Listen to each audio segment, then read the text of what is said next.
வணக்கம். வளம்பழமறியாவல் Thangaraj. Dollar, American டாலருடைய movement பார்த்தீங்கன்னா ரொம்ப ஸ்ட்ராங் ஆகிட்டு வருது.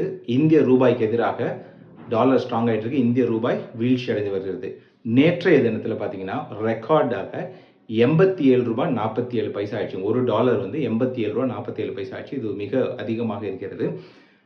இந்த 2025 ஜனவரியிலிருந்து இன்ன தேதி வரைக்கும் பார்த்தீங்கன்னா 2% மாற்றம் கண்டிருக்கிறது.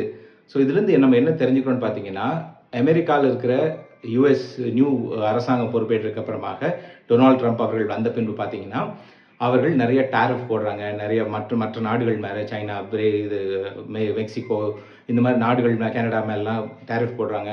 ஸோ இந்த மாதிரி ஆகும்போது பார்த்தீங்கன்னா ஆப்வியஸாக டாலருடைய டிமாண்ட் அதிகரிக்கிறத பார்க்குறோம்.